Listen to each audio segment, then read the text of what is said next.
देखो आज मैं आप लोगों को दांत कैसे मांजने यानी दांत मांजने का तरीका आपको समझाता हूँ। दांत जो है एक हड्डी का अंश है। हड्डी ही आगे को निकल के आती है, वो हमारे रूप यहाँ सख्त हड्डी होती है, वो दांत के रूप में हमारे मुंह में रहती है और वो चबाने का कार्य करती है। दांत हमारे मसूड़े में लगे होते हैं। मसूड़े को रगड़ना है, दांत को साफ करने के लिए जद्दोजहद नहीं करनी, उसको रगड़ना घिसना नहीं है, क्योंकि दांत तो हड्डी का है, उसको घिसने से कुछ नहीं होगा। मसूड़े को अगर धीरे धीरे धीरे धीरे मालिश करेंगे तो मसूड़ा सख्त हो जाएगा। सख्त हो जाएगा तभी वो दांत को मजबूती से पकड़ पाएगा और दांत आपके हिलेंगे नहीं। और कभी कभी अगर गंदगी रह भी जाती है तो मसूड़े और दांत के बीच का संबंध जितना मजबूत होगा उतनी उसमें बीमारी या कोई अन्न का टुकड़ा या कोई मुंह में जो चीज़ें रह जाती हैं उनका प्रभाव उस पर नहीं जाएगा, क्योंकि उन दोनों की पकड़ आपस में इतनी मजबूत है कुछ जाएगा ही नहीं उसमें। इसलिए आपको बहुत हल्के हाथ से मसूड़ों को बार बार दिन में 2 बार रगड़ना है। एक तो सुबह जगने से पहले, मतलब जगने के बाद, और शाम को खाने के बाद एक रगड़ के हाथ थोड़ा ढंग से रगड़ के और कुल्ला करके आपको सोना है।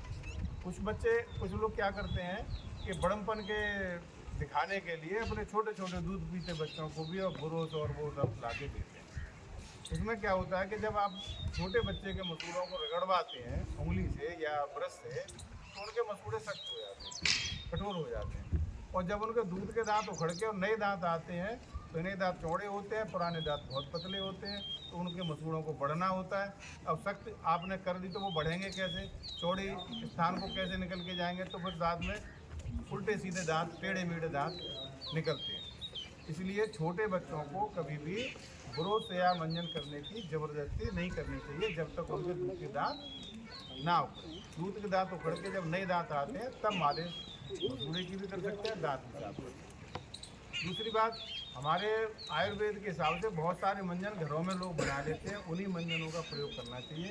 कि पेस्ट नाम की जो चीज़ भारत में आई है, और जितने भी हम आयुर्वेद के नाम से, इसके नाम से, वो तरह तरह के उसके बना देते हैं। कोई बबूल का बनाता है, कोई नीम का बनाता है, केवल उसके नाम हैं, उसमें कोई तत्व न नीम का है और न बबूल का है और न मिसवाक का है। मिसवाक कहते हैं उल्टा चिटचिटा होता है ना, वो उसको मिसवाक कहते हैं। उसकी जड़ भी दांतों में बहुत फ़ायदा करती है, वो भी नहीं है, वो बिल्कुल वैसे ही डाल के बना देते हैं। उसमें जो झाग वाला तत्व होता है वो विषैला होता है।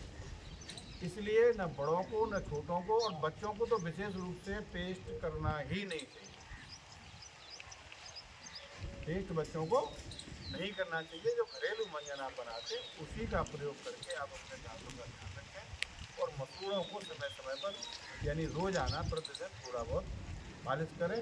और सबसे अच्छी मालिश होती है सरसों का तेल और सेंधा नमक बारीक पीस के और उसको मिला के उसको अगर रगड़ेंगे तो मसूड़े मजबूत हो जाएंगे और दांत साफ हो जाएंगे। यही तरीका सही है, ये पेस्ट करना और मसूड़ों उसको दांतों को रगड़ना, इससे सफाई नहीं होती।